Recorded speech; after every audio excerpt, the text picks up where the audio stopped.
Félix Tshisekedi ne voulait pas donc recevoir nos pères spirituels catholiques et les lots d'Angabonaye, Atalisi qui a commis na Souka, et Sengela qui Félix Tshisekedi a qui de Boyamba, papa ya Molimo, pour que Atalisa na bato bazali na libanda te ya dialogue. Mais ndini eloba bikuna na kati ezelo kwa soni pe mawa. Kotala motoloko la Félix Tshisekedi, moto a outi dans le néant. Lelo azui misolo ya mboka ebele a misombeli ba immeuble a misombeli ba résidence na bamboka nyonso oyo ezalaki posa ya côté manaye. Mais aujourd'hui pour donner oyo ezali le choix ya peuple congolais kokende na dialogue pour la paix, parce que le choix ya peuple congolais eza la paix. Peuple congolais alingi force pété, peuple congolais alingi paix ya lokuta te. Félix Tshisekedi a dit à ça la faux dialogue pour n'a couper ça peuple congolais paix au ezali durable. Quand Félix Tshisekedi accepte enfin de recevoir nos pères spirituels catholiques et donc à l'imposer c'est qu'il faut retenir, il a dit oui, mais il est bloqué parce qu'il n'arrive pas à comprendre l'orientation ni c'est qu'il y a soi. Parce qu'il y a il a la possibilité de tout faire. Et mon collègue Félix Tshisekedi a créé na lombango koluka pour humilier ma papa ya Bolivie. Merci beaucoup Nandeko Cardinal Ambongo pour deux fois accompagner à Kasenko. Pour y azali de 5 côtés. Mais deux fois accompagner à Kasenko. Mais mon collègue to boni 5 et ke bango koko. Ça c'est une bonne chose déjà. Nanga bolanga na sepeli.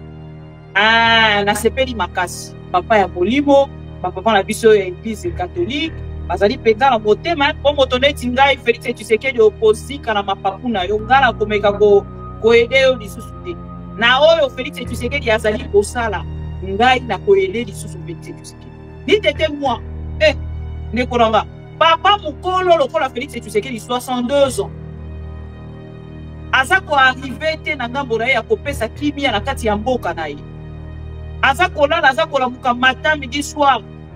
Communauté internationale. T'allez la mission du Cameroun. Et l'Union européenne.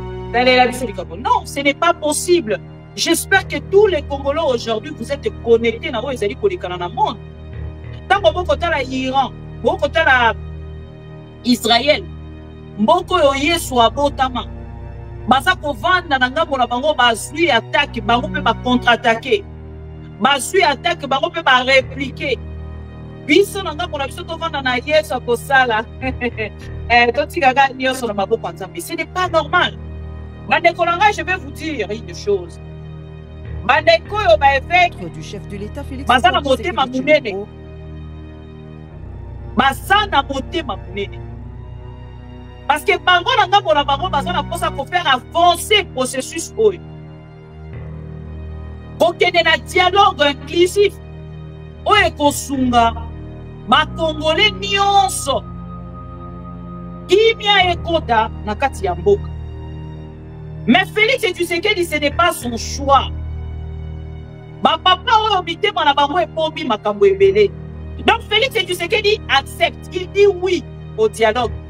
Mais dialogue nini? Dialogue organisé par Félix Tshisekedi Yemoko, piloté par ses membres de l'Union sucrée salée. Pour mon air, il est best vivant. Toyebi sabino que Félix Tshisekedi a souki. Félix Tshisekedi a commis na souka. Azalo kwa moto yo, abatami na sima porte, azalo tala batoué. Oui, na lingi, to sa la dialogue, mais yeke, ya songa boye. Wana kuna aya, wana kuna. C'est lui qui choisit. Donc Félix Tshisekedi fait choisir avec qui faire le dialogue. Chers amis, pour mon ango, bango de fuma zala na sima na ya roiko zala na sima na bango te. Cet orgueil là. Félix Tshisekedi ne veut pas faire tomber, mettre de côté ses égos. Il veut vraiment rester là comme un président. Oyo azali na maîtrise ya makambo azali kosala or nul. Un président nul qui ne Congo na no azwate de Félix Tshisekedi. Devant le papa Molimo, il fait croire au peuple congolais qu'il est d'accord pour le dialogue. Mais en vrai, Félix Tshisekedi est en train de distraire. Ndenge na ebisibino ako ngasa la image moko ya ko flouer ba tout na kolobake ngana ligi dialogue. Mais en vrai, ligi dialogue il souffle le froid et le chaud en même temps. Parce qu'il est limité. Nanga bolaya kotal. Oh ezani. Nasalani. Atali alobi. Il faut qu'il quand même la dialogue. Pour la Coco Sakaka américain, Coco Sakata, Coco Sabato, donc c'est Félix Tshisekedi aujourd'hui. N'a pas la Coco na Batouni, n'a pas na bago dialogue. On est un dialogue ni. Union sucrée, ça était 2. Camp de la patrie. Moi, ce qui m'intéresse ici, c'est juste le fait que Félix Tshisekedi a l'oba. Oui. Et il y a content de s'en abattre le liste révers. On va penser que Félix Tshisekedi est fort. On va penser que Félix Tshisekedi a commis. Félix Tshisekedi a commis. Félix Tshisekedi est faible, plus que tout le président Obaleka. Si aujourd'hui, à ça pour qu'il ait à Makolo, il y a les États-Unis d'Amérique pour nous pardon à Kagame, na adresse, na carnet d'adresse, na Egoya Chubizaki, Boye Makenangambo, Félix Tshisekedi, c'est parce qu'il est dur. Bande Konanga.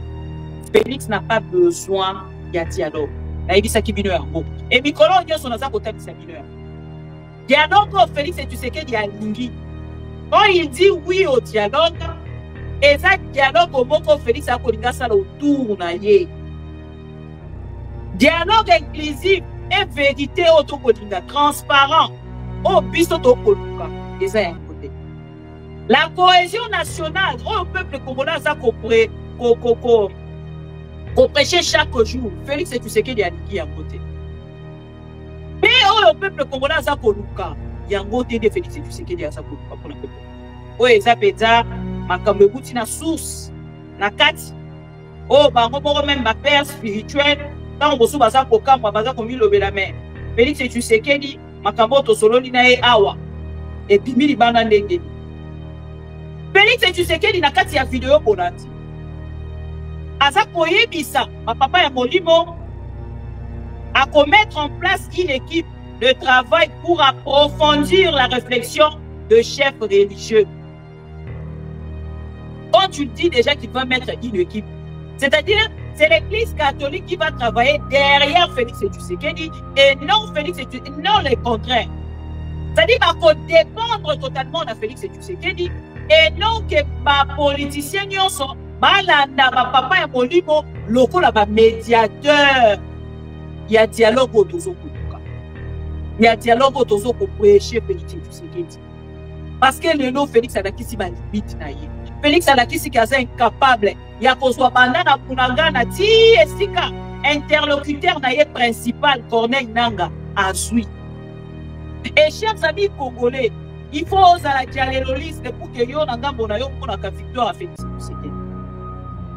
Ici, Félix Tshisekedi déclare encore une fois la guerre. Félix Boya dialogue.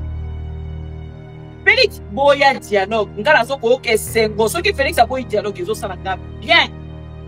A Boya dialogue, a écarté. La carte dialogue, il y a un kosala wana. A Kenena na gambo na yoko Boya batwana nyoso. Oh, Kabila kozalate. Katumbi ya kozalate. Corneille Nanga kozalate. Boya batwana nyoso.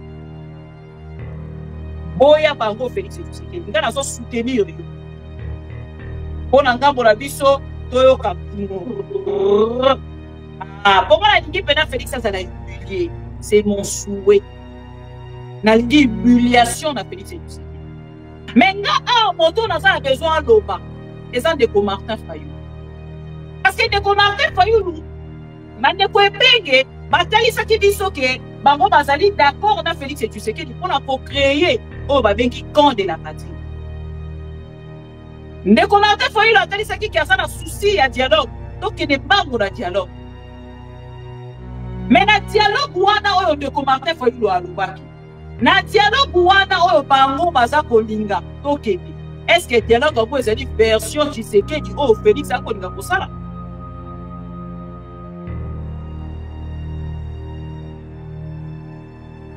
Nous avons besoin de Martin Fayoulou et qu'on colla la thé à Martin. Bon, et c'est la de copains, c'est que tous on a besoin d'un poteau d'éclaircissement. Est-ce que réunion où il y a qui Koluka, il y a Félix et tu sais qu'il y a un évêque, et ça, autoroute comme on a, Toto c'est la moussou, et ça dit qu'il y a. Tous on attend la fille de Jésus. Mais comme Martin Fayoulou, tous on a besoin de la position na yo. Après qu'on solo la Félix et tu sais qu'il y a un évêque. Pour makambo ya bango balobi na biso cadre ya concertation Félix et Tshisekedi ezaki koloba donc otuna yango yo to mosusu position de Martin Fayoulou est très attendu surtout par moi Mama Bibi Kapinya ngala zo c'est la pena position de Martin Fayoulou toyo quand de Martin Fayoulou alobi nini on a position Félix et Tshisekedi azali kopesa ya division. Je ne sais pas, mais je ne vois pas l'église catholique et que de fou comme une initiative, il y a Félix et Tshisekedi Oyo. Pour nous consacrer le peuple congolais qui est au Québec qui n'a dialogue.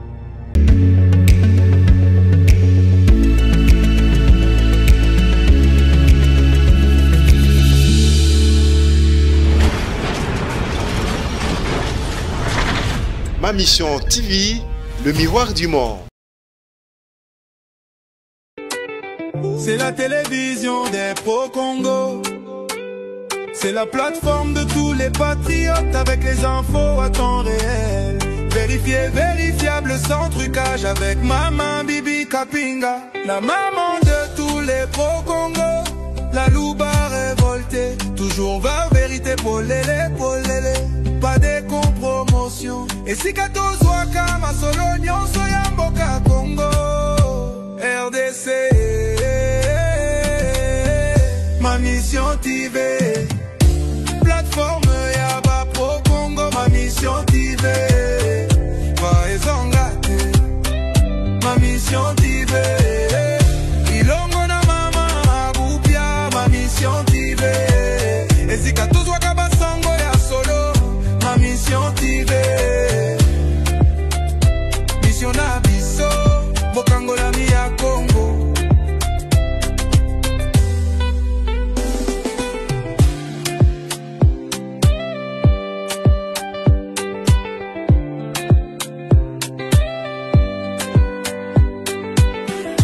Mission na biso. Bokangola mi ya Congo.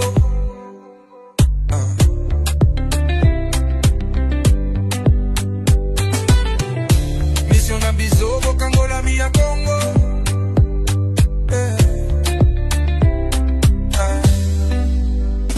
Mission na biso bokangola mi ya Congo.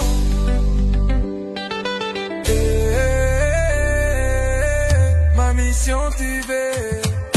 Plateforme ya ba pro Congo. Ma mission TV. Vaezongate. Ma mission TV. Elongo na mama Abupia. Ma mission TV. Et si 14 waka basango ya solo. Ma mission TV. Mission na biso bokangola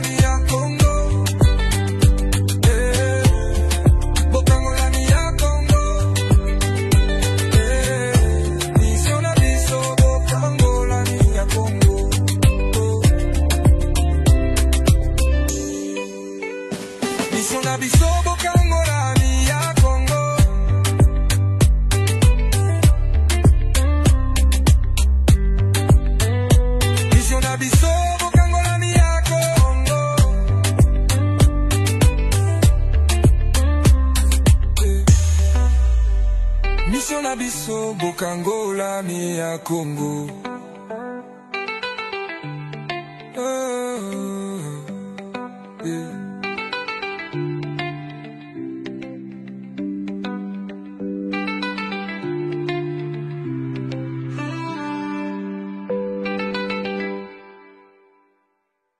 Ma mission TV, le miroir du monde. Les pro-Congo, bon dimanche. Bissi Kanyo Sobozwami, merci pour la fidélité et confiance. Tokutani Lelo. pour que to solo là lisusu makambo etali bongo Congo partout bisika bozali kolanda biso tokei na kosala exercice ya moke penza ya kolike video kopartage kolike video kopartage naza na mwa engine so bokocomprendre nga na voix na nga oyo ndenge bozokoyokela yango est ce que c'est bon parce que engine ezokodérange nga moke mais sinon ceux qui boza prêt pour que tobanda mokolo ya lelo émission na biso rendez-vous ya Bapo Congo, la réflexion de Maman Bibi Kapinga sur l'actualité du pays. Tozali ensemble na bino tokokende malamoko na we ezali information et kwei banda mokolo ya lobi asalelaki bino une petite analyse pour na kotalisa bino de Félix Tshisekedi ne voulait pas donc recevoir nos pères spirituels catholiques et lelo na ngambo na ye atalisi ki akomi na suka et sengelaki Félix Tshisekedi akende koyamba papa ya molimo pour que atalisa na bato bazali na libanda te ya alingi dialogue mais nini elobami kuna na kati eza eloko ya soni mpe mawa kotala moto lokola Félix Tshisekedi moto auti dans le néant lelo azwi misolo ya mboka ebele amisombeli baimmeuble amisombeli ba résidence na bamboka nyonso oyo ezalaki posa ya motema na ye mais aujourd'hui pour donner oyo ezali le choix ya peuple congolais kokende na dialogue pour la paix parce que le choix ya peuple congolais eza la paix peuple congolais alingi force pete peuple congolais alingi paix ya lokuta te Félix Tshisekedi alingi asala faux dialogue mpona kopesa peuple congolais paix oyo ezali durable te. Alors, nous, de notre côté, oya kola moussa peuple congolais ezalaka objectif de biso. Chers amis, baza kotalisa biso na kati ya ba information oyo ya mokolo ya lobi avant de Félix Tshisekedi ayamba papa ya molimo ndenge bomoni akendaki nanu na koyamba ndeko na biso tobengi Bokundua ayambaki ndeko Bokundua une semaine avant yamba bango nyonso mokolo ya lobi ona kosolola nini bokoyoka yango e mokolo ya lobi Félix Tshisekedi akei na lombango koluka ko humilier papa ya molimo.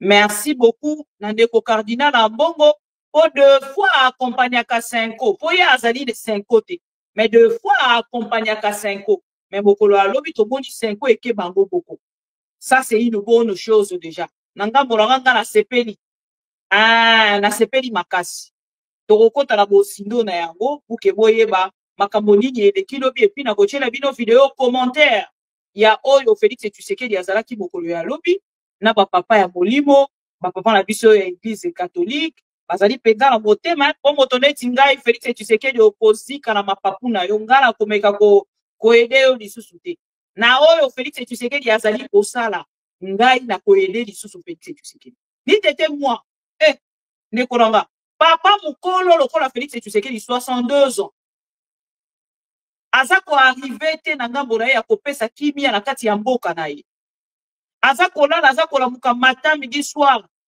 communauté internationale talela biso likambo oyo Union européenne talela biso likambo non ce n'est pas possible.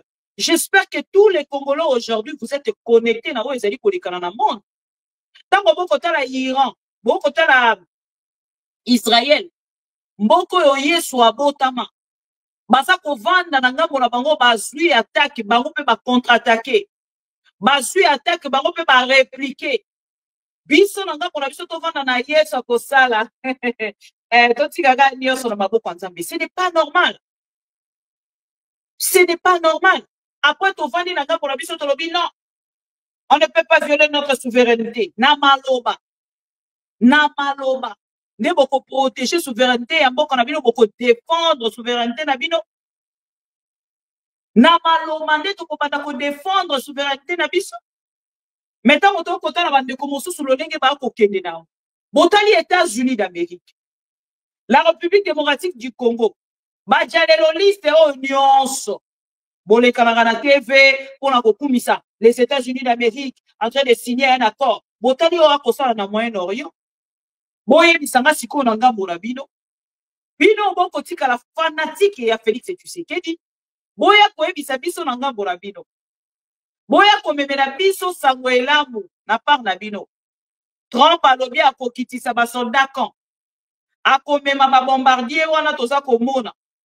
Soki B2 akomema ngo camp na este ya République.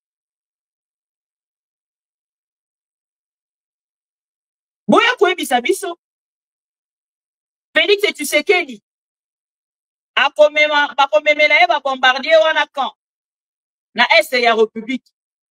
Bakomema yango camp. Eza soni pe mawa pona bandeko ya UDPS. Pona bandeko ya UDPS on nga bola bako ba kokanisa te bazwi déjà nyonso na accord babengi yango pré-accord. Botika kosala jalelo nano bo signer accord te. Oyo bouti kosala ezali pré-accord. Il y a encore rien na kati ya makambo bouti ko parafe. Eloko moko na no esale te. Eloko moko na no esale te.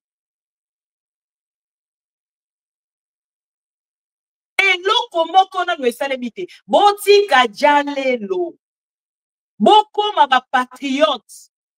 Bino botoni saka batuke baza ba patriote te. Bino bato boza ba patriote. Comment bokoki kokoma ba fanatique ya États-Unis d'Amérique? Oya kotika la kopesa bino solution o boza ko revete. Résolution 2773. Ekomi wapi? Bozolo takaka. C'est triste et regrettable. Chers amis, to like vidéo, to partager. To like vidéo, to partager. To bandi na likambo ya ba papa na biso ya Molimo. Na likambo ba papa na biso ya Molimo ba ya mama ki mokolo ya lobi. Lobi ezalaki samedi. Avant Félix Tshisekedi ya papa ya Molimo ayambaki le fils Museveni. Nalobaki na bino yango na plateau. Nalobaki na bino ke Félix Tshisekedi lokola ye na ngambo na ye. Azanga kana makambo akosala. Bokokamwa kaka boya après la généraux koyamba le fils Museveni. Après toutes les insultes. Oh, basali République démocratique du Congo. Bokomona Félix Tshisekedi ayambi. Mwana Museveni. Akokangana ye ba photo po ye Félix alingaka buzz. Papa, na sisa ikoloba te hein. Lobi Félix Tshisekedi ayambaki mwana Museveni. Lobi ayambaki ye. Batalisi, lolenge nini bako travailler. Voilà. Après na sima ye koyamba papa na biso ya Molimo oyo ya église catholique. Chers amis, je ne comprends plus rien là, patoyi de pèse. Vous avez un problème ni nanga. To bomoninga na bandi bondi ko kanga misaki. Pour la deuxième fois en l'espace de 4 mois, les responsables religieux catholiques et protestants sont venus à la rencontre du chef de l'État Félix-Antoine Tshisekedi Tshilombo, cette fois-ci pour lui présenter le rapport d'information relatif aux consultations menées à leur propre initiative auprès des différentes parties impliquées dans la résolution de la crise qui sévit dans l'est du pays. Comme le 3 février dernier, c'est suite à sa demande que la délégation conjointe SENCO-ECC, conduite cette fois-ci par Monseigneur Donatien Cholet, secrétaire général de la SENCO, a souhaité partager les conclusions de sa tournée au garant de la nation. Quand nous sommes venus la première fois présenter au président de la République l'initiative Pacte social pour la paix et le bien vivre ensemble, il nous a écoutés et il nous a demandé de lui laisser le temps pour qu'il s'imprègne des documents qui lui ont été laissés et puis que nous nous retrouvions à un autre moment pour échanger davantage sur le contenu. C'est ce qui a été fait aujourd'hui et il a pris le temps de nous écouter. Nous l'avons aussi écouté, mais le plus important, c'est qu'il a mis en place une équipe qui va continuer à travailler avec nous pour approfondir la mise en œuvre de cette initiative. La réunion a tourné autour de 2 points. Le premier, c'est le rapport d'information de notre phase de consultation qui qui avait été menée. Nous avons évalué ensemble les points forts et les points faibles. Et le deuxième point, c'est que nous avons, il a décidé de mettre en place une équipe qui va travailler avec nous pour voir ce que seront les prochaines étapes. Bien avant cela, le président de la République a reçu le général Muhoozi Kainerugaba, chef d'état-major et commandant de l'armée ougandaise. En séjour de travail à Kinshasa depuis le vendredi dernier, dans le cadre de l'évaluation de l'opération militaire conjointe FARDC-UPDF avec son homologue congolais, le général Jules Banza Mouilamboué, le chef d'état-major général de l'armée ougandaise, a profité de son passage dans la capitale congolaise pour présenter ses civilités au président de la République, commandant suprême des forces armées.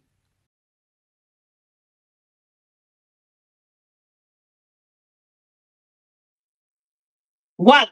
Bolandi, Félix Tshisekedi, Ayami, papa Molimo. Après qu'on papa Molimo, bien avant Ayabaki, le général, le fils, Museveni. Boyebi ba insulte Asala, mais non, Félix Tshisekedi encore une fois à quelque humilier République démocratique du Congo. L'OMAMS, merci beaucoup pour cette contribution en direct. Chers amis, tu like vidéo, tu partagé, tu like vidéo, tu partagé. Ok, ici qu'on a dit que papa n'a vu sur un polymon. Bon, moi, je vais côté à Félix et Tshisekedi. Mandekolanga, je vais vous dire une chose. Mandeko, évêque du chef de l'État, Félix Bazana moté ma mounene. Bazana moté ma mounene. Parce que bango nanga pour la bango, bazana pour ça pour faire avancer le processus. Pour qu'il y ait un dialogue inclusif. Oye kosunga, ma Congolais nyonso. Kimia ekota na kati ya mboka. Mais Félix Tshisekedi, ce n'est pas son choix. Ma papa oyo mitema na bango epomi makambo ebele. To like vidéo s'il vous plaît, to partager. Partagez-les un dialéloliste. Déjà, chers amis, et le mot ya pour retenir, il y a Liboso. Quand Félix Tshisekedi accepte enfin de recevoir nos pères spirituels catholiques, et le quoi Liboso et Segeli pour retenir, il a dit oui, mais il est bloqué parce qu'il n'arrive pas à comprendre l'orientation ni Segeli Yazwa. Parce qu'il y a un Kolinga la Kisabaro qui a il a la possibilité de tout faire. Bango ne faut pas à la simana et ya roiko za na simana bangote. Cet orgueil là. Félix Tshisekedi ne veut pas faire tomber, mettre de côté ses égos. Il veut vraiment rester là comme un président. Oyo azali na maîtrise ya makambo azali kosala or nul. Un président nul qui ne Congo na no azwate de Félix Tshisekedi. Bandekolanga yabi ba papa Molimo lobi. Il dit oui, mais la version nini Bokolanda. Félix Tshisekedi a lobi oui. Ndenge na yebisi bino akendaki na part na ye koyamba ba papa Molimo, mais boyebi ba acrobatie oyo esprit pour que Félix Tshisekedi akende koyamba bango. Jusqu'à ce que ba quelques audiences ya ndeko Martin Fayulu. Ma commission audience de la demande. Audience, il y a demande. Il y a rencontre, il y a Félix Tshisekedi, na ba papa impoli. Ba papa na biso ba kei bokolo alobi. Na kati ya dialogue wana boyoka. Félix Tshisekedi ba sololi. Tango ba sololi, yoka la kati kuna. Makambo eza kobima. C'est samedi, le président Tshisekedi a reçu les évêques catholiques de la Cinco ainsi que le pasteur de l'ECC. Oui, il souhaite un dialogue social. Mais il ne veut pas que Amongo et Mouteba dirigent cette initiative. Sur ce mot qu'il a confié dans l'économie au câble, les costumes, oui. Donc, Félix Tshisekedi accepte, il dit oui au dialogue. Mais dialogue de Nini, dialogue organisé par Félix Tshisekedi Yemoko, piloté par ses membres de l'Union sucrée salée. Bon, mon Il est best vivant. Toyebi sabino que Félix Tshisekedi a souki. Félix Tshisekedi a commis na souka. Azalo kwa moto yo, abatami na sima porte, azalo tala batoué. Oui, na lingi, tosa la dialogue, mais yete, ya zonga boye. Wana kuna aya, wana kuna. C'est lui qui choisit. Donc Félix Tshisekedi veut choisir avec qui faire le dialogue. Chers amis, pour mon angoapi. Donc c'est Félix Tshisekedi aujourd'hui. Na kokene na kopona batuni ni akosa na bango dialogue. On est un dialogue ni. Union sucrée ça était 2 camp de la patrie. Moi ce qui m'intéresse ici c'est juste le fait que Félix Tshisekedi a l'oba oui. Et il content de ça na dialogiste revers. On baza ko penser que Félix Tshisekedi est fort. On baza ko penser que Félix Tshisekedi a commis. Félix Tshisekedi a commis. Félix Tshisekedi est faible plus que tout le président Obaleka. Si aujourd'hui, Aza Kokenela se à Makolo, il y a États-Unis d'Amérique pour na koluka kosenga pardon na Kagame, na adresse, na carnet d'adresse na eo ya Ichubizaki, boye bakena ngambo Félix Tshisekedi, c'est parce qu'il est nul. Il est nul. Et devant le papa Molimo, il fait croire au peuple congolais qu'il est d'accord pour le dialogue. Mais en vrai, Félix Tshisekedi est en train de distraire. Ndenge na yebisi bino, akonga sala image moko ya ko flouer batu pona kolobake, nga na lingi dialogue. Mais en vrai, lingi dialogue te. Il souffle le froid et le chaud en même temps. Parce qu'il est limité. Nanga bolaya kotal. Oh ezani. Nasala ni. Atali alobi. Il faut qu'il y ait quand même la dialogue. Pour la Koko Sakaka américain, Koko Sakata, Koko Sabato, Dieu Sobakoyo autour. Chers amis, Nathalie Sabino. Makabo Félix et tu sais qu'il y a lobby na papa Molimo. Et ça grave. Yango na ebi Sibino na début. Que papa la vie sur Molimo, oyo, baza batubara na motema. Motema na bango ebomi makambo ebele sanduku penza oyo kaka motema sanduku ne ba père spirituel catholique. C'est que Félix Tshisekedi vient de dire à nos pères spirituels, il y a SSC na catholique, bandeko nanga c'est grave. Félix Tshisekedi vient encore une fois à cracher sur les camons de commentaires Fayulu alobaka chaque jour. Likambo etali cohésion nationale. Il pense na kambo na ye ko humilier Église catholique na SCC. Na dialogue ya Saint-Sylvestre, Félix Tshisekedi, j'espère que Ozaki déjà ya robotama. J'espère que Félix Tshisekedi okotaki déjà politique. À moins que bisabiso que Ozalaki très occupé, très préoccupé na likambo ya livraison ya pizza au bandai kolande na yango te. Félix n'a pas besoin de dialogue. Et Mikolo Nyoso naza kotalisa bino yango. Dialogue Félix Tshisekedi ya lingi. Quand il dit oui au dialogue, et ça dialogue au moko Félix a kolinga sala autour na ye. Dialogue inclusif et vérité auto kolinga transparent. Au biso to koluka eza yango te. La cohésion nationale au peuple congolais a qu'on prêchait chaque jour. Félix Tshisekedi a lingi yangote. Mais au peuple congolais a koluka. Yangote de Félix Tshisekedi a koluka pour le peuple.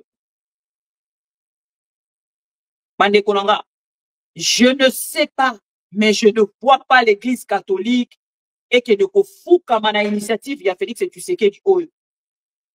Pona kokosa ba peuple congolais qui tokenda ki na dialogue. Bogotala na kati ya makambo Félix Tshisekedi ya lobi na bango o eza penza makambo ebuti na source na kati o bango moko même ba père spirituel tant bosu baza kokamwa baza komilobela mais Félix Tshisekedi makambo to sololi na ye awa et puis mili bana ndengeni Félix Tshisekedi na kati ya video bolandi aza koyebisa ba papa ya Molimo à mettre en place une équipe de travail pour approfondir la réflexion de chefs religieux. quand tu dis déjà qu'il va mettre une équipe, c'est-à-dire, c'est l'église catholique qui va travailler derrière Félix Tshisekedi et non Félix Tshisekedi, non le contraire. C'est-à-dire qu'il faut dépendre totalement de Félix Tshisekedi et non que ma politicien nyonso balanda ba papa ya molimo lokola ba médiateur. Il y a dialogue autour koluka. Il y a dialogue autour ko prêcher Félix Tshisekedi. Parce que le nom Félix Alakisi ba limite na ye. Félix Alakisi qui est incapable ya kozwa bandana bunagana ti esika interlocuteur na ye principal Corneille Nanga azui. Et chers amis congolais, il faut oser la dialéloliste pour que yo ngambo na yo monaka victoire à Félix Tshisekedi. Ici, Félix Tshisekedi déclare encore une fois la guerre. Na kolobango pourquoi? Boyo kamakabo Félix Tshisekedi akei kobimisa mokolo ya lelo.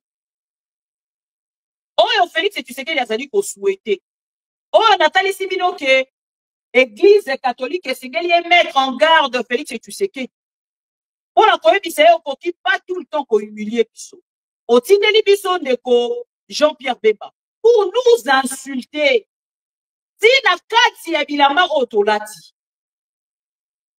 Toko fanda ka boye na motema ya boboto ata mwana ya Nzambe na mboko ya botama ya Israël. Bavanda ka na boboto lelo ekoma boboto boum bombe kwe. Boboto boum bombe kwe. Donc, il y a papa et molimo catholique, ma kovanda na position wana invité. Un jour, ma kovanda dit Félix Tshisekedi, dit messieurs, vous avez un problème là. Et ce n'est pas normal, vous devez vous faire traiter. C'est un peu pesant aussi, Kati. Vous avez un kanda à poto, zonga la poto qui ne peut se traiter. Oyo kasiko yo awa. Nalika potali cohésion nationale na dialogue toza koyebisa Félix Tshisekedi oyo ba président nyonso baza ko conseiller na Félix Tshisekedi pour ça.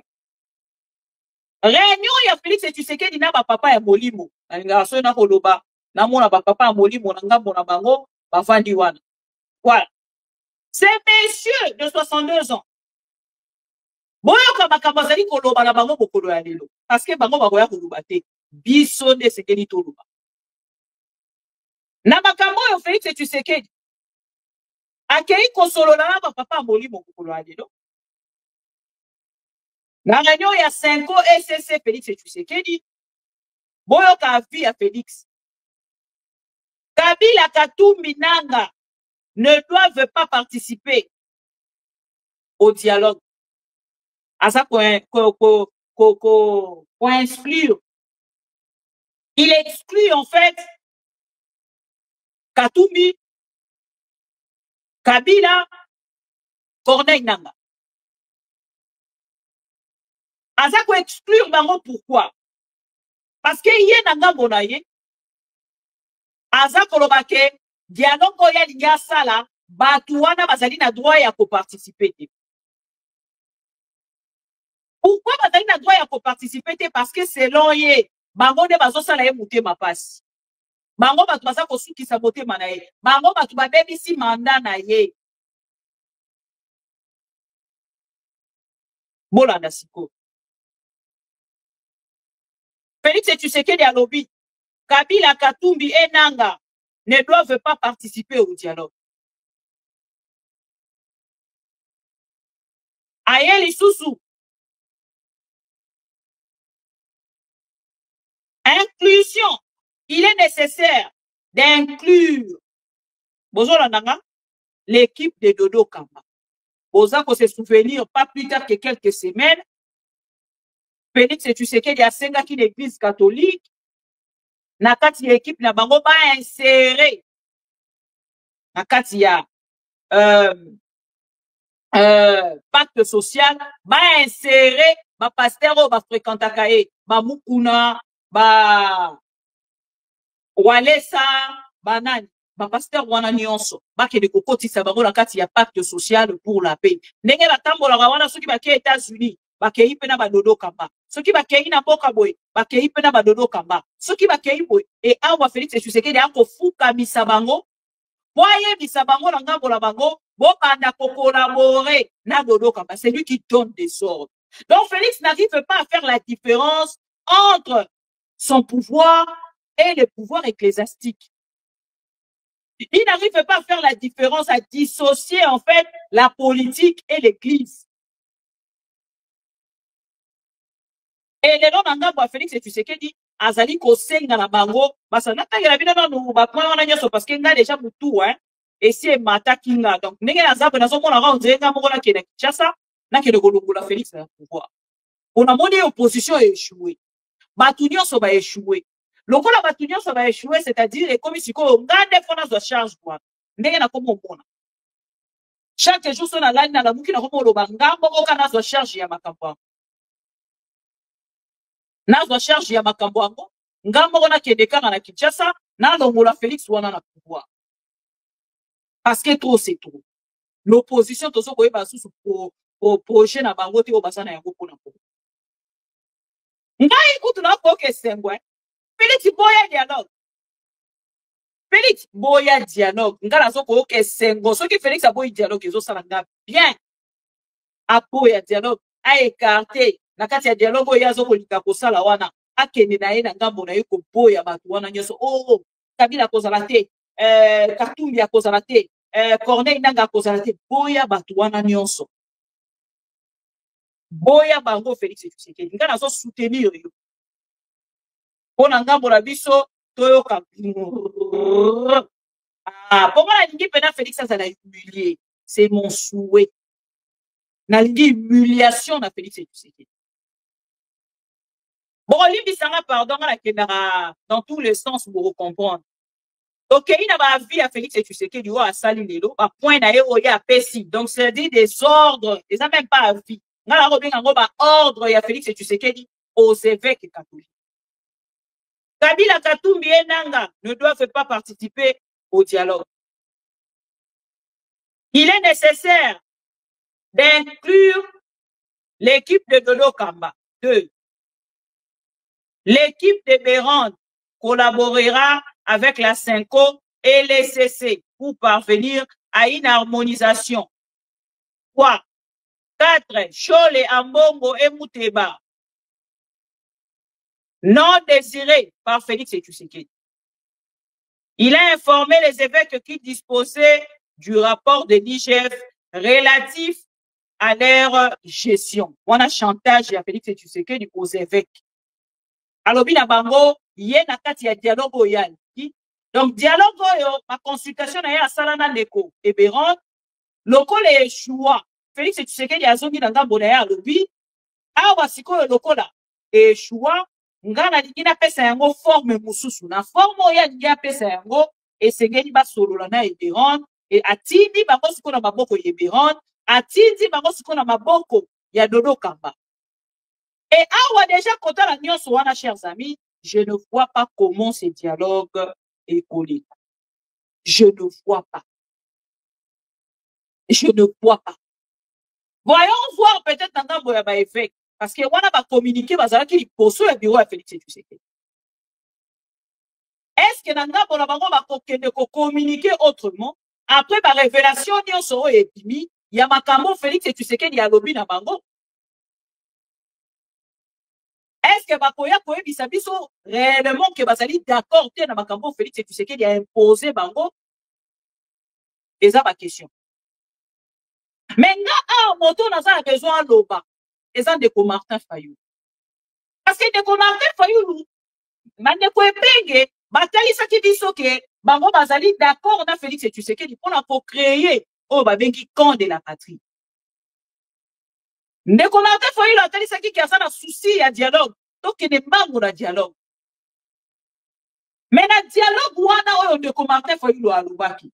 Na dialogue, wana oyo bango baza kolinga. Tokedi. Est-ce que dialogue oyo ezali version Tshisekedi oyo Félix a kolinga kosala?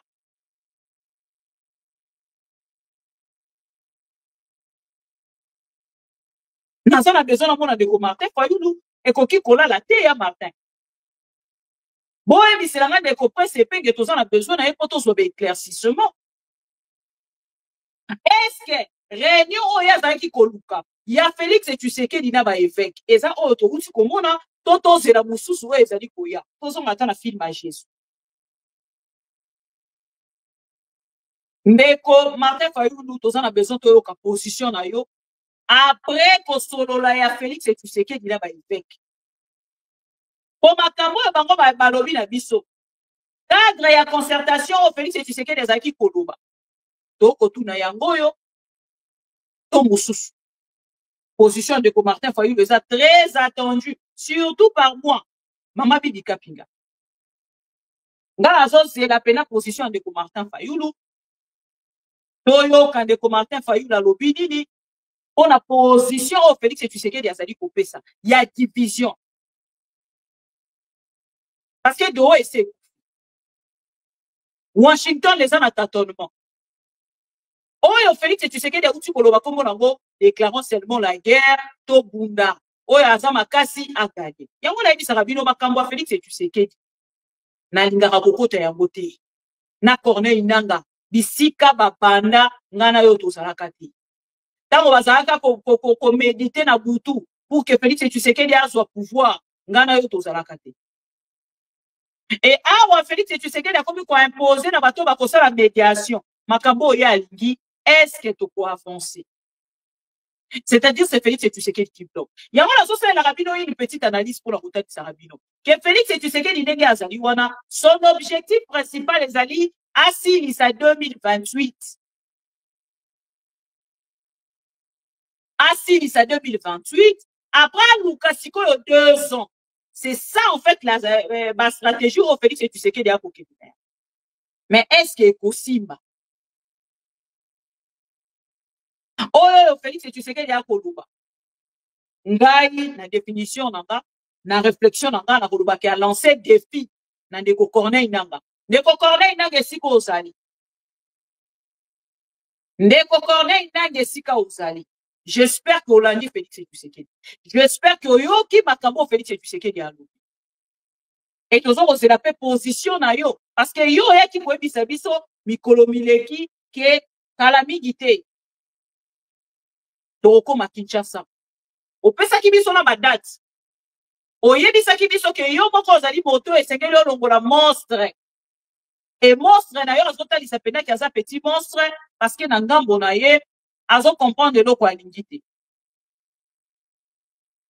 Alors audience ya bokolo ya lelo et otali sa peuple congolais ke tango to koloba ke Félix et Tshisekedi azali moto ba ko kende na ye na kati ya dialogue te.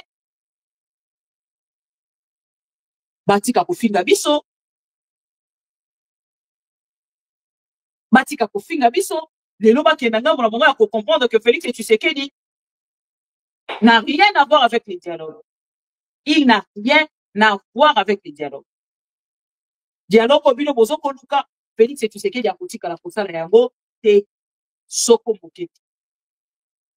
Je pense que dans ngambo na bino bozo komona déjà lolenge ni Félix a koluka na part na ye kosala son angeza bien on a dina longola retour. Son angeza bien ya François Matan Muzola Alain Esanga. Allô, allô, allô. Le son est bon? Merci beaucoup. Alors, Bomoni? Non, elle n'aime pas. Merci beaucoup. Alors, Bomoni? Awa papa moli mo ba mi pesi. Basali musala ya makasi ba nekonanga. Bomona ki avion o esala ki crash na Inde. Et qui koloba ke poto so ki a mati avion. Pour l'intérêt du Congo parce que ba te bele ba kokanisa. Intérêt ya Congo to pe ko sala patriote. Eza otele bi olobaka fachi be to ba yo za patriote. Fachi be to yo za patriote. Non. Risque oyo ba papa moli mo basui. Risque oyo ba évêque basui. Ya kolongwa ka Kinshasa, bakei na Rwanda, balongwe Kinshasa, bakei Goma, balongwe Kinshasa, bakei Kenya, balongwe kuna, bakei France, balongwe kuna, bakei Italie, bakei États-Unis pour trouver une solution durable pour l'intérêt du peuple congolais. Bino nanga pour la bino bolobité, bango baza ba traître. Bango baza vraiment bato balingi mboka te. Ba point oyo nyonso natangeli bino Félix et Tshisekedi aza ko imposer lelo na église catholique et dit koloba ke dialogue ekozala na yango ti. Soki bomoni dialogue lobi et cause à la dialogue version IDPS. Et cause à la rapport, mon côté, na dialogue inclusif, oyo tozo cause là, pour na sangana tout solo là, entre nous, Congolais. Bokotika la commune na dialogue te, oyo cause à la pour intérêt à ma Congolais.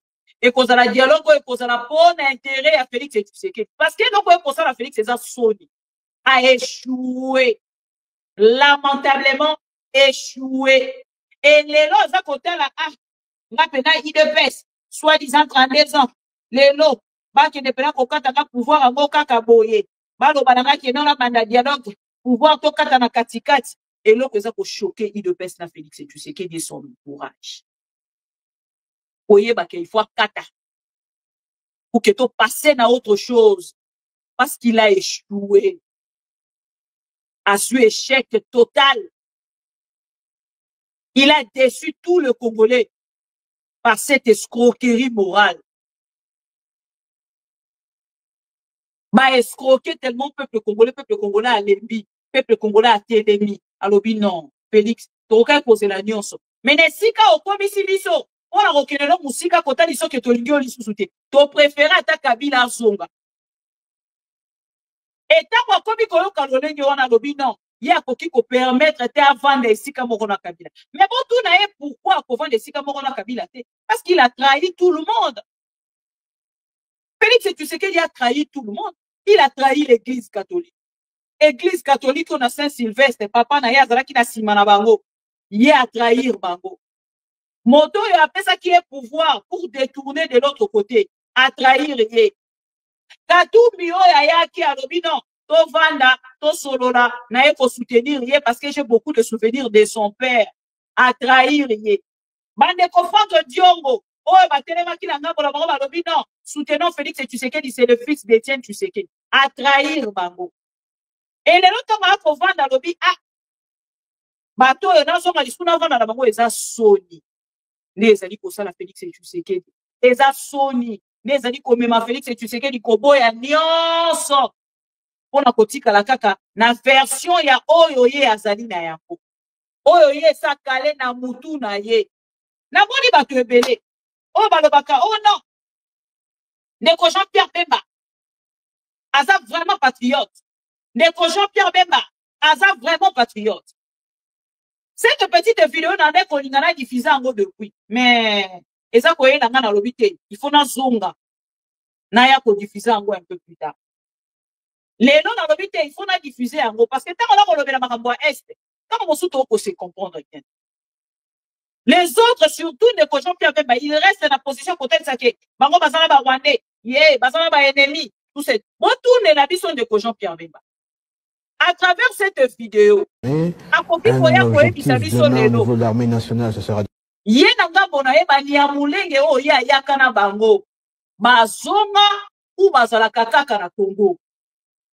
Posez cette question à monsieur Jean-Pierre Bemba. Baniamulenge oyo ya yakana bango. Bakena ou bazalaka kaka na kati ya Congo. Azongi saka bango to batikala na Congo. Parce que ya yakapena baniamulenge. Azalaka pena baniamulenge na simanaï. Et témoigné par lui-même Jean-Pierre Bemba. Chers amis, nous savons que des traîtres à la tête du pays. Bakolo banabiso A, bakolo banabiso B, mais résumé à nyonso wana. Basa ba très ba ennemi ya Congo. Ba lingaka ba Congolais te. Nde loko esengeli biso na bino to bikini. Ndeko Jean-Pierre Bemba loba yango ye moko. Bolanda. Dans nos troupes, nous avons aussi bien des Banyamulenge que dans l'armée. Un objectif demain au niveau de l'armée nationale, ce sera de former... Dans nos troupes, nous avons aussi bien des Banyamulenge que d'autres tribus, je veux dire, dans l'armée. Un objectif demain au niveau de l'armée nationale, ce sera de former une armée tout à fait homogène, rompre avec les armées tribales et surtout faire d'une armée une armée au service du peuple. Et pour la...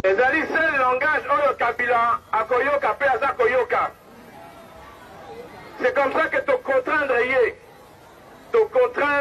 niveau politique. Alors baki ba rebelle bazalité, oh bazali ba marionnette à Uganda ya Rwanda.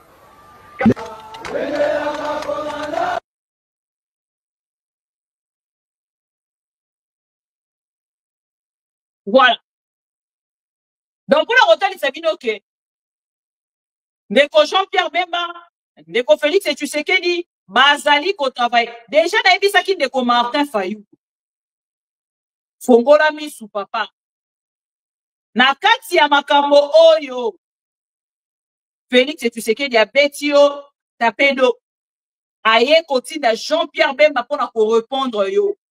Soki okofongola misu te, tokozonga a lobby, toko diffuser lisusu ba déclaration Ndeko Martin Fayulu azali ko accuser Félix et Tshisekedi na koboma ba Congolais. Azali ko accuser Félix et Tshisekedi traître. Azali ko accuser Félix et Tshisekedi na marapele. Pourquoi la koloba yango?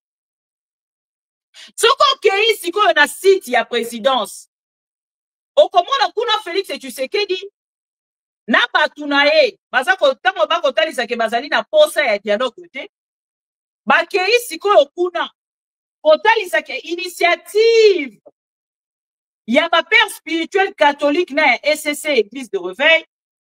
Et vous allez initiative, il y a chef de l'État à tika pe pour accompagner Bangote. Banobi ananga bola bango. Oh, site présidentiel, hein. Site, il y a présidence. Bon, t'as là, point auto souligné. Présidence et l'obini ni boyoka. Après 3 mois de consultation au pays et à l'étranger, à leur propre initiative, pourquoi souligner ça? Pourquoi souligner à leur propre initiative? Est-ce que Zali na bato yo komi bango na bilongi ke kaka bango ne bazali na droit ya kozwa initiative ya ko solo la pona likambo etali kimia na mboka? Pourquoi kokoma leur propre initiative? Pourquoi? Eza question. Pona koluka ko inciter lisusu ba dialéloliste ya koya ko finga ba papa ya molimo. Pour na kolobake Fachi kuta lobake ayebi makambo wana te. Fachi batikala kotambola jamais na bénédiction ya Félix et Tshisekedi. Batikala jamais kotambola na bénédiction ya Fachi. Fachi esa lobaki. Yango lelo Félix et Tshisekedi ya kotalisa biso. Ezalaki na propre initiative ya Église catholique. Pourquoi? Parce que tout ça Félix et Tshisekedi a limité na part na ye, ba associé na likambo etali dialogue parce que lui ne soutient pas. Initiative ya dialogue Félix a d'ailleurs soutenir yango. Yango tolobaki Ndeko Martin Fayulu est-ce qu'on réfléchit ça qui pour que kende na terrain oyo kei lelo et akabotuna oyo ka présidence après 3 mois de consultation au pays et à l'étranger à leur propre initiative le chef religieux des églises catholiques et protestantes ont rencontré ce samedi à la cité de l'Union africaine le président de la République Félix Tshisekedi pour lui présenter en primaire le résultat de leur travail. Donc pour la Félix Tshisekedi, il ne va même pas soutenir. Parce que normalement, dans l'article, le président est préoccupé. Le président est tellement préoccupé, vu l'initiative de l'Église. Mais on a quand il s'attend effort, mon côté, oh, Félix Tshisekedi azali kosala pour na koluka solution na likambo oyo. Et lingi koloba que bref pour nanga Félix Tshisekedi alingi guerre. En dehors il y a guerre oh ndeko Corneille Nanga lobaki na biso à travers cette vidéo na tshela rabino Félix ayoka kana masasi. En dehors il y a masasi Félix ayoka kana makambo mususu te. Soki masasi te Félix akoyoka te. Po Félix aza matoi mangongi. Boyoka. Oh, la vidéo en essaye. Voilà. Félix ayoka na kaka na masasi, na matuza. En dehors ya matuza, Félix akotika la koyoka te. Soki tokoluka ko trouver solution. Ya kobonde la Félix et Tshisekedi, toko se retrouver kaka biso moko tozo kozonga sima. Boyoka. Doha ne s'est pas terminé à mon avis. Doha, c'est un processus que nous avons salué, que nous saluons et nous louons comme toutes les autres initiatives. Dans notre organisation, nous sommes de ceux qui continuons à penser. La solution à la crise congolaise n'est pas que militaire, elle est avant tout politique. Mais malheureusement, c'est un processus qui fait aussi face à l'intransigeance de M. Tshisekedi, qui pour lui, le seul langage qu'il peut entendre, ce n'est que la force. Nous savons qu'il se prépare à nous attaquer, il nous attaque d'ailleurs. Nous savons qu'il ne considère pas cette initiative de Doha comme une option. Il suffit de voir la qualité des membres de la délégation qu'il envoie. On continue à faire confiance à la médiation. De notre côté, nous avons montré la bonne foi. La bonne foi se résume au fait que nous nous sommes retirés de nos propres grés de Walikali. La bonne foi, c'est que nous avons libéré 1400 éléments des FARDC qui étaient encore bloqués au niveau de la MONUSCO. Et cette libération s'est faite sans contrepartie. Parce que nous aussi, on a des prisonniers qui ne veulent pas libérer. Mais il s'est fait qu'il y a d'autres qui étaient plutôt disséminés dans la population civile, avec les Wazalendo. Ils sont encore là. Parmi eux, il y a les FDLR. Parmi eux, il y a bien entendu les Wazalendo. Et bien entendu, les FARDC. Il y a 2-3 mois, vous étiez ici. Aujourd'hui, la situation se stabilise davantage. Ce qu'il faut dire du président Kabila, c'est seulement que Goma et l'Est de la République, les Congo libérés aujourd'hui, c'est les Congo libres. Tous les persécutés politiques, tous les marginalisés, tous ceux qui sont en insécurité à Kinshasa, tous ceux qui sont victimes du tribalisme et des divisions de Tshisekedi ont ici intérêt favorable et ils sont en train de venir par milliers. Les évêques de la Cinco et ainsi que ceux de l'ECC, ils ont béni cette terre. Le président Joseph Kabila, en dépit de son statut, il est parmi ceux qui sont aujourd'hui persécutés. Il est donc venu, et il ne nous a pas rejoints, je dis, nous l'avons accueilli parce qu'il est venu dans son pays. Je voudrais préciser que Goma, pas Goma seulement, les Kivu, l'Est de la République du Congo, restent congolais. Nous sommes des Congolais et personne ne peut nous enlever ces droits-là. Alors le président Kabila est venu chez lui, il sait qu'il ne peut pas faire à Kinshasa, parce que là on a la machette pour couper la tête des gens, pour arrêter tout le monde, le mettre dans des cachots cachés. Vous savez ce qui se passe aujourd'hui, surtout lorsqu'il s'agit des Baswahili. Ici nous sommes dans le Congo libre, où vous n'avez pas la discrimination, où nous avons le vivre ensemble, où nous avons compris que personne n'a fait le choix d'être Tutsi, d'être Hutu, d'être Houndé, d'être Muluba, Mungala, non. Mais nous sommes tous des Congolais et voilà, de vivre ensemble, la réconciliation. Voilà, Nasuki wana. Wana kolandi de Kokorne inanga. Parti o ezali ko intéressé na makasi na kati wana eze sika Félix Tshisekedi azakota lisake Félix Tshisekedi ayoka kana mandoki ayoka kana korona maloba te ayoka kana mandoki parce que tango ba solo naki na Doha ezalaki normalement Tshisekedi bakutana lisusu na Doha pona komeka ko répondre na bakoro bakendaki ko signer principe d'accord ba signaki accord de principe au bakendaki na ko signer ba yokanaki na kati wana ba bimisa ba prisonnier oyo bazali na ngambo ya ndeko Corneille nanga to bato pe Félix Tshisekedi ezali ko détenir na ngambo.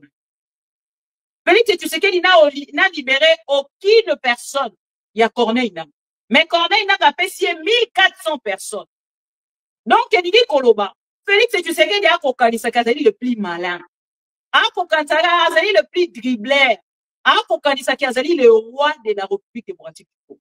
Encore une fois naebisaka ba Congolais na niveau tozali lelo nekolanga nous pouvons insulter nanga ndenge tolini toko koma na niveau akoloba nyonso tolingi na Corneille nanga Mais un eloko moko et c'est que to reconnaîtra kana mona mobali oyo.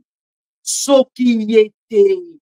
Ne Félix Tshisekedi azonga simate. Wa tuna kabiso déjà question.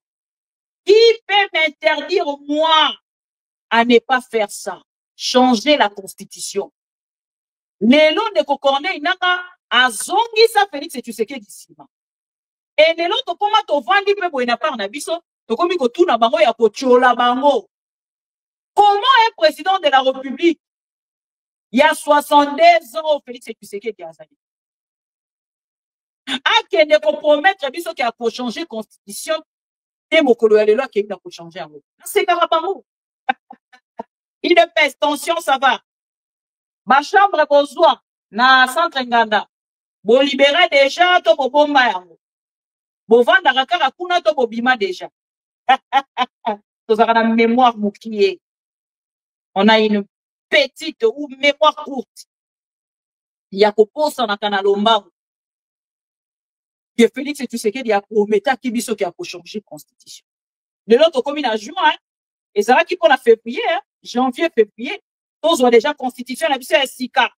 Oh, ils ont dit qu'on bloquait le sous-boka. Constitution est qu'on bloquait le sous-boka. Donc, comme c'était une promesse, hein? Toutes les promesses faites par ces messieurs de 62 ans. Naro sepela la kombo moro ndeko pero luwala ko benga epikolo chilo moa bolumbu chilo moa bolumbu hein a prometa ki biso qui a changé constitution. Comment doit-il qu'on vende toujours vivre kaka na ba promesse non réalisée? Ce n'est pas normal. Et cette personne-là, vous voulez que Tobenga est président de la République? Jamais. Tobenga est président de la République était parce qu'il n'honore jamais ses promesses. Il ne réalise jamais. Il ne réalise jamais, alors jamais ses promesses. Ah, on a parlé tellement parce que a constaté bazui chantier oyo gobilati kaki ya zando bandekolanga ya boire et à manger na katana bandeko po permettre ngana kende na paiement na zongi la bino na lelo na 19h30 ou na 20h na dossier na ya passeport donc kende na ba dossier ngo ndambu pour que to kende ko silisa to ceux qui to silisi dossier à passeport to suit dossier à ba permis ou ya ba permis na ba passeport to ko sangisa yango après to suit dossier sikoyo ya sando ya boire et à manger. Il y a boire et à manger dans le dossier. Passeport, le lenge moro. L'homme a annoncé carrément mon passeport. Maman Bibi, c'est le maintenant que vous devez dénoncer. Dès qu'on en a, passeport, beaucoup de gens beaucoup de aller l'autre. Beaucoup de gens l'obité. Bande qu'on en a pas déjà les listes. Oh, nyonso. Carte d'identité. Merci Berry. Kachopa. Donc, ceux qui m'ont fait dans la globale, ils disent carte d'identité. Likambo ya passeport biométrique au Félix Tshisekedi a une version béton. Bon, suis du sous donc Eza est belé. Eza est belé, ma dossier à millions au Félix Tshisekedi a détourné à la République démocratique du Congo. Et qu'on kataye avant tout de suite, on a commémoré dans Likambo tali dialogue. Félix Tshisekedi a se sentir très mal. À mon avis, bakatingai, bakeinga ngari sous un dialogue. Bato baza pembe na yende baza encourager Chamolende insiste yango na lobi na ba Congolais lobi soki boyoki guerre zongi au-delà ya oyo ezali actuellement la personne a condamné c'est Félix Tshisekedi. La personne y a côté de Menekozala Félix Tshisekedi parce que des fois biso te se trompe pas moto à côté de Menekozala Félix moto ya kogangela na balolenge nyonso ekozala pe ka Félix. Pour ceux qui ont sali yango te, kotalisa na Félix Tshisekedi que c'est lui qui tue le peuple congolais et kozala lokwa biso toza complice na Félix Tshisekedi. Nga déjà boyebi ke nazala complice na Félix Tshisekedi. Donc ndeko congolais o nyonso ozali, bisika nyonso ozali esengeli to banda kotelemela nde Félix. Parce que c'est la personne esengeli to faire sauter na chaise wana avandi. Moto biso esengeli totelemela ye wana. Soki totelemeli ye sikoyo te, vous avez la suite. Oye objectif ezali akoma roi ya République démocratique du Congo. À bon attendeur,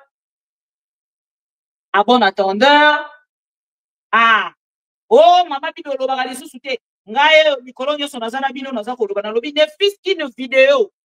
Chaque jour na robana conseil na bino malgré les occupations ya bamakambo tozali kosala sur place. O bino moko boyebi. Bande kolanga musu batalisi la lobi mama bibi esengeli kolobela biso tala bakangi soki 620. Bakangi 620 sans papier. Lobi mais ngeno oni na koloba. Na koloba na nani? Na recommander pona loba nini?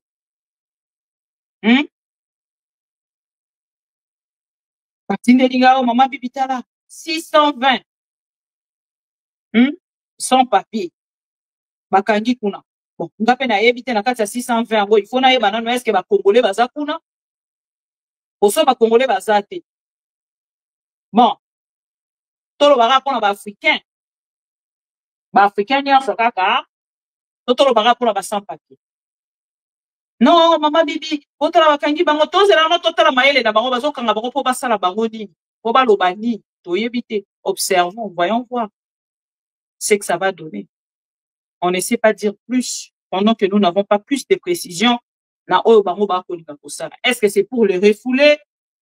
Est-ce que c'est pour que ça là? Donc, et vous avez important, bisonabino, to observer, total à toi, na bamboka na bango, déjà, dans un problème, il y a aucun lamboka, na banda ko dénoncer na comme le roi kebi.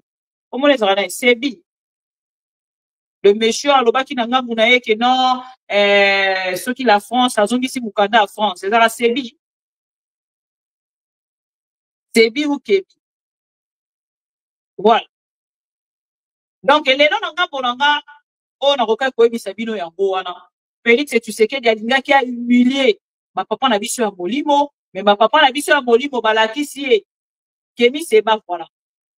Batali ici na ngambo la bango ke baleke na mayele aza le plus malin te et batali ici que lobi kuna bakosukisa ye. Eza na ngo likambo te to banda ko discuter to luka to yeba oh nani tout ça. Oui, parce que moi j'ai déjà un problème. Merci beaucoup Noël et pas. Moi déjà j'ai un problème, je ne peux plus retourner dans mon pays. Mboko eza lokola deuxième pays nanga o na vandi si makolo nanga na banda ko dénoncer bango, na banda ko critiquer bango, lobi soki ba repérer nga na kokoma sans abri. Bokelanga mawo. J'ai vraiment besoin de participer, de commenter, même plus loin que ça. Maintenant, nous avons vendu dans le lobby. Yaya, nous avons un problème na Félix. Chilo. Nous avons un problème na Mboko Naza. Parce que, la démocratie, quand on a tali ba marche, on y a na poto awa. Nous avons mon lolenge makambo et salemeli. So ina vandi na lobby. Yaya, pour vendre kaka, total la rama, on est les akokinde.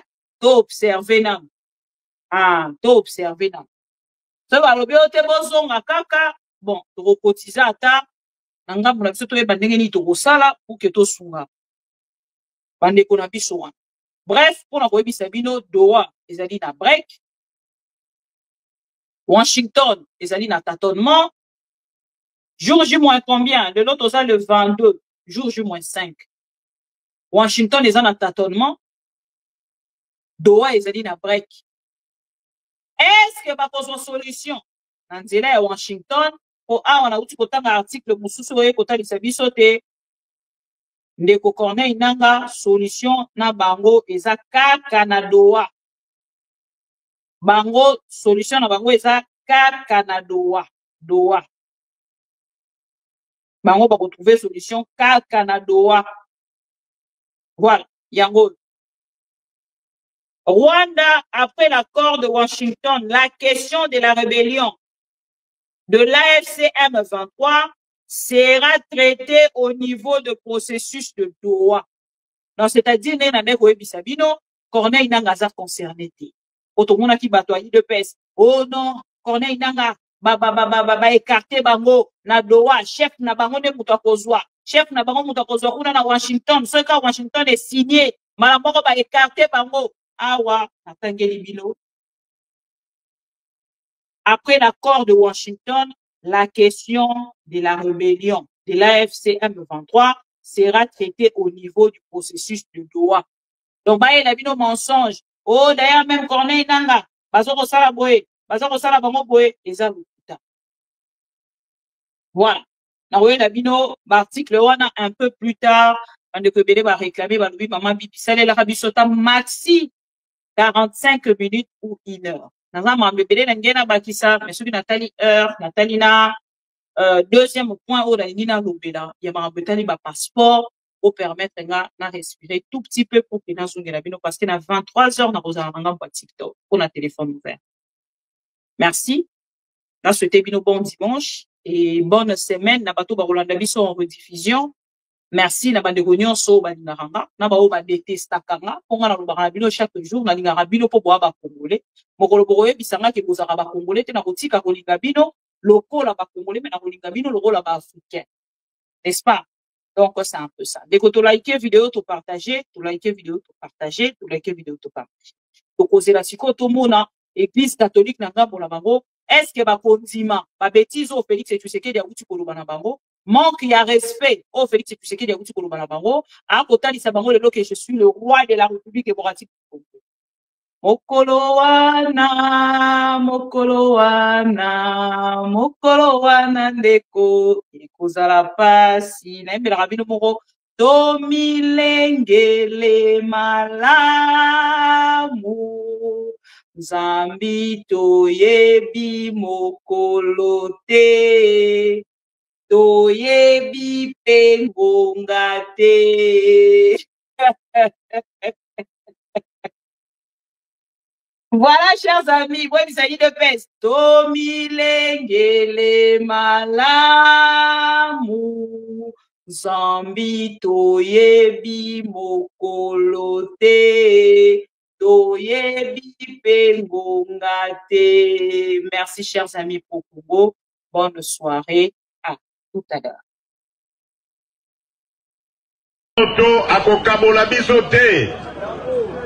eloko tosali awa lelo na miso na bino peuple mokonzi pe na miso ya Nzambe aza kotala biso likolo ezali tomeli mbondo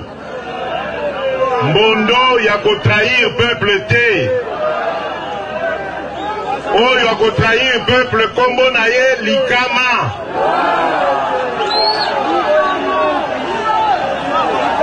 bino moko mutu kokozwela ye sikoyo mokano. Ma mission TV, c'est la télévision des pro-Congo. C'est la plateforme de tous les patriotes avec les infos à temps réel. Vérifié, vérifiable, sans trucage avec Maman Bibi Kapinga. La maman de tous les pro-Congo. La louba révoltée, toujours vers vérité pour l'élé, pas de compromotion. Et si Katos Wakama Solonion Soyamboka Congo RDC.